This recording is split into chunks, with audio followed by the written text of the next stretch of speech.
यशास्त्रे द्राट द्राट दुटतकममलं टम टम टम टम टम टम टम टम तुहि तुहि चपिदं भूपाके भूतलाम तैलं तैलं दुतु तैलं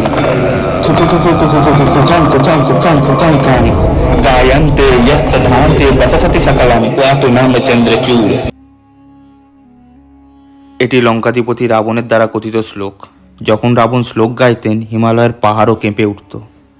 রাবণ সেই রাক্ষস রাজা যিনি সীতাকে অপহরণ করেছিলেন, যাকে রাম লঙ্কায় পরাজিত করেছিল ও হত্যা করেছিল। কিন্তু এটি অত্যন্ত প্রয়োজনীয় ভিলেনের ভূমিকা ছিল, যা সমীকরণের ভারসাম্য এনেছিল। আশ্চর্যের কিছু নেই যে পৃথিবীতে এখনও অনেক লোকই আছে যারা রাবণের পুজো করে। লঙ্কাধিপতি রাবণ, যার এমন ব্যক্তিত্ব যাকে মারার জন্য ভগবান বিষ্ণুকেও স্বয়ং পৃথিবী লোকে জন্ম নিতে হয়। এক এমন রাজা যার সম্পর্কে সারা পৃথিবী জানে। মহাদেবের সব থেকে বড় ভক্ত আর তখনকার দিনে সবচেয়ে বড় জ্ঞানী বুদ্ধিজীবী। রামায়ণ একটি এমন গ্রন্থ যার সম্পর্কে জানার কৌতূহল সবারই আছে। এই গ্রন্থের মুখ্য ভূমিকায় রাবণই আছেন। এই ভিডিওতে লঙ্কাধিপতি রাবণের সম্পর্কে বিস্তারিত জানার চেষ্টা করব। ভিডিওটা শেষ পর্যন্ত দেখো, তোমাদের রাবণের ওপর ধারণা পাল্টে যাবে। বন্ধুরা, রাবণের কাহিনী শুরু হয় ভগবত পুরাণ থেকে। বলা হয় বিষ্ণুজির লোকবৈকুণ্ঠে জয় আর বিজয় নামে দুই দোয়ারপাল ছিল। ব্রহ্মার 4 পুত্র ছিল, যাদের অপার তপোবল আর মনের পবিত্রতার কারণে ছোট শিশুর রূপে দেখা যেত।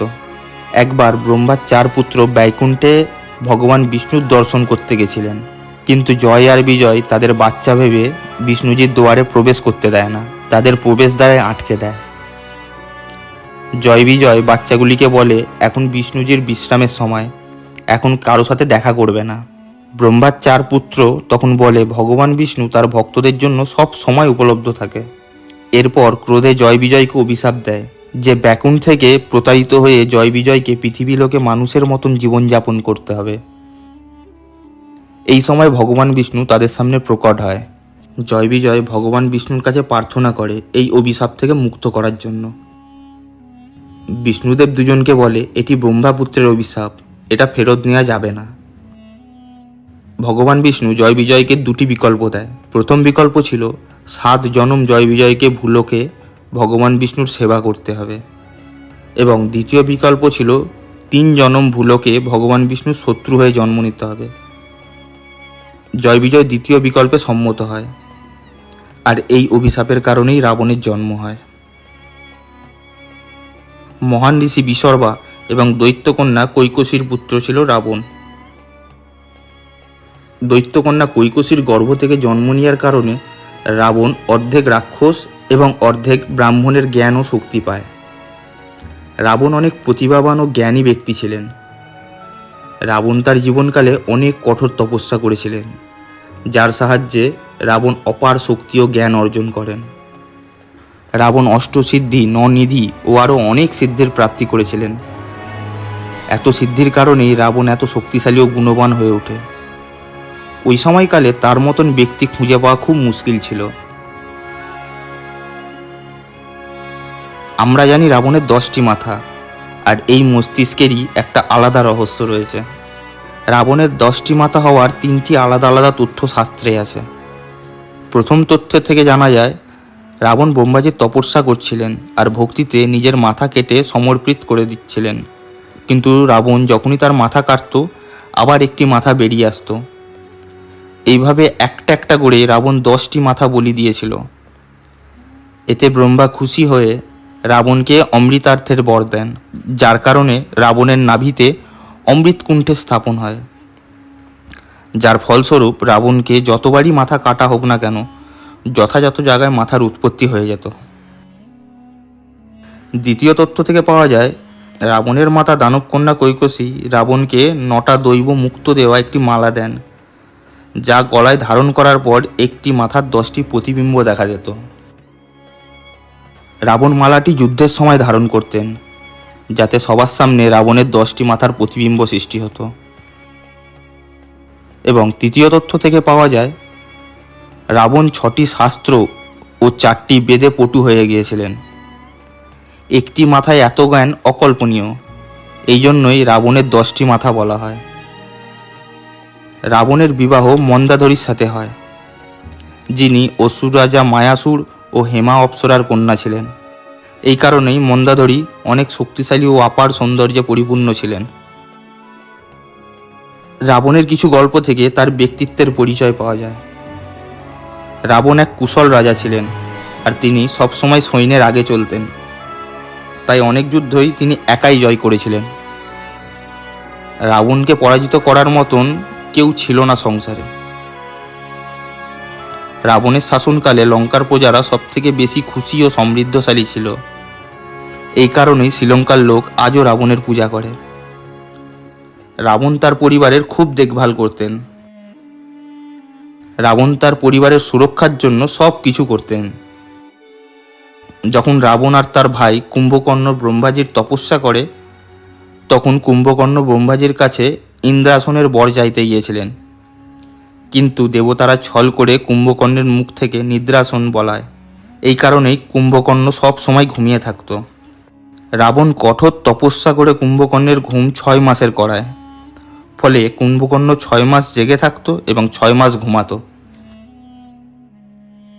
নিজের বোন শূর্পণখার অপমানের বদলা নেওয়ার জন্য রাবণ নারায়ণের সাথে যুদ্ধ করতে প্রস্তুত হয়েছিল। আর রাবণ তার স্ত্রী মন্দাদরীর জন্য এমন একটি যজ্ঞ থেকে উঠে পড়েন, যা সম্পূর্ণ হলে পুরো বানর সেনা নাশ হয়ে যেত। এই সমস্ত ঘটনা থেকেই জানা যায় রাবণ তার পরিবারের কত কদর করত।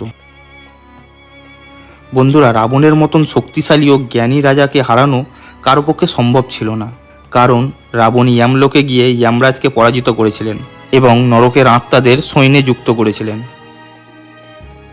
এখানেই শেষ না। ব্রহ্মাজির কাছ থেকে আশীর্বাদ পাওয়ার পর রাবণ সোজা নাগলোকে আক্রমণ করে নাগরাজার সাথে যুদ্ধ করে, যা পৃথিবীর লোক থেকে অনেক উন্নত ও বিশাল। নাগরাজ রাবণকে বধ করতে পারেনি এবং রাবণের সাথে বন্ধুত্ব করে নেয়। তখন থেকে নাগবংশের লোক রাবণের মিত্র হয়। বন্ধুরা, এখন বলবো রাবণের পুনরায় জীবিত হওয়ার রহস্যটি। মানা যায় রাবণের মৃতদেহ আজও সুরক্ষিত আছে। কলিযুগের শেষে রাবণ আবার জীবিত হবে এবং বেদ উপনিষদের পুনরায় লিপিবদ্ধ করবেন, কারণ কলিযুগে পৃথিবী লোকে সবার নাশ হয়ে যাবে। শ্রীলঙ্কা সরকারের রিসার্চ টিম রামায়ণের সাথে জড়িত সমস্ত রহস্য ভেদ করার চেষ্টা করেছে আর ভারী সফলতা পেয়েছে। খোঁজের দরুন এই টিম রাবণের মমি পায়। যখন রাম রাবণকে বধ করে, তখন পৃথিবী থেকে অধর্মের শেষ হয়, আর জিতের খুশিতে কেউ রাবণের মৃতদেহের দিকে ধ্যানই দেয়নি। নাগবংশের লোক সুযোগ পেয়ে রাবণের মৃতদেহ নাগলোকে নিয়ে যায়। নাগরাজ রাবণকে জীবিত করার জন্য অপার চেষ্টা করে, কিন্তু অবশেষে ব্যর্থ হয়। এরপর নাগরাজ নানা দৈবিক জড়িবুটি দিয়ে সুসজ্জিত করে রাবণের মৃতদেহকে তারপর একটি গুহায় লুকিয়ে দেন। ওই জঙ্গলের আশেপাশে থাকা জনবসতি বলেন তারা জানেন রাবণের দেহ কোন গুহায় লুকানো আছে। শ্রীলঙ্কার রাগলা এলাকার ঘন জঙ্গলে এক বড় পাহাড় আছে। এই পাহাড়ের গুহায় রাবণের দেহ লুকানো আছে বলে মানা হয়। বন্ধুরা, রেস্কিউ টিম বলেন তারা এই গুহা খোঁজার নানা চেষ্টা করে, তারপর সফল হয়, কারণ ওইখানে নানা হিংস্র জীবজন্তু ও বিষাক্ত সাপ রয়েছে যারা ওই গুহার রক্ষা করে। টিম বলে যখনই তারা ওই গুহার সামনে আসতো, হঠাৎ করে আবহাওয়া পাল্টে যেত। অনেক সময় গাছপালাও তাদের জায়গা পাল্টাতো।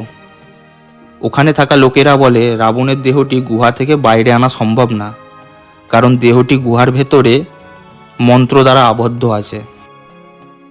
বন্ধুরা, টিম ওই গুহায় প্রবেশ করে আর ভেতরে 18 ফিটের একটি কফিন দেখতে পায়।